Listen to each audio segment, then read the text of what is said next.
this story actually goes back over a year. Last year, February, there was a fire in Joe Slovo and about 150 shacks were burnt. Kyalami moved in then and worked with the Joe Slovo leadership and created a relationship with them in the beginning, which we had to build. On Monday, early hours of Monday morning at 2:30 in the morning, I got a phone call from Zwanele, who said to me, Joe Slovo's burning, and the wind was howling. I mean, it was a really, really bad southeaster, and I could only just imagine what was going on here. And what actually happened was 474 shacks were completely razed to the ground.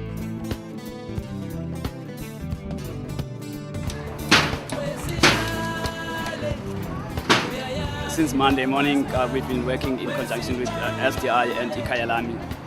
And this partnership has not been started now. It has been a long time working together. You know, they've got people that have already joined, like in savings. So it means there is a lot that we are still going to do with them. Then after a while, Zwanele came to talk to us, and he agreed with his task team that they wanted to go ahead with the reblocking. We have to go there and assess the area so as to reblock the whole area. But slowly but surely, what we're going to do here, we need to make sure that we're blocking the whole area.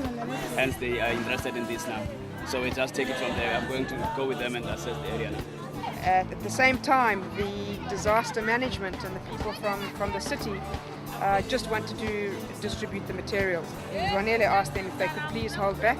He wanted to hold a meeting with the community, and he called a mass meeting right on the site where all the debris was, and probably about 300-400 people came from every corner, and in that forum they discussed the pros and cons of blocking out the settlement, and it was unanimously agreed that they go ahead with the blocking out, and that's when we started. We got the Hawk team involved, and we started measuring and trying to get some kind of formality.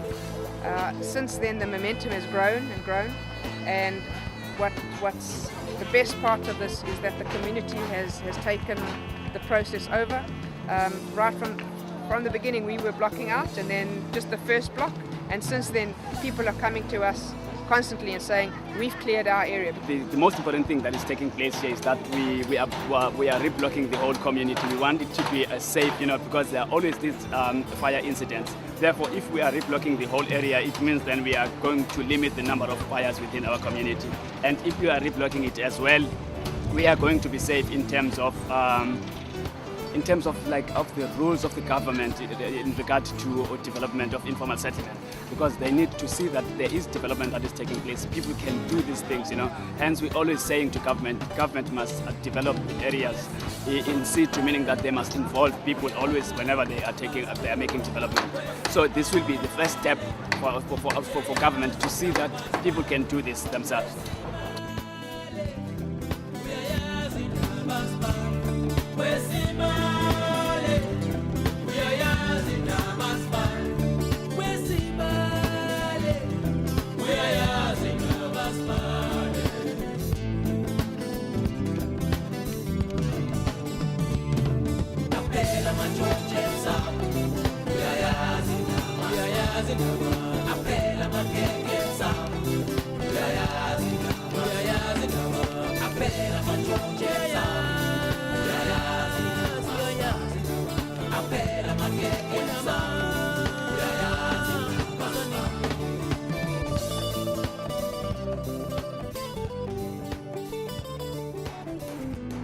Three weeks after the fire, 125 Kyalami-type shelters had been built in an orderly layout by community members with the assistance of the Kyalami construction team.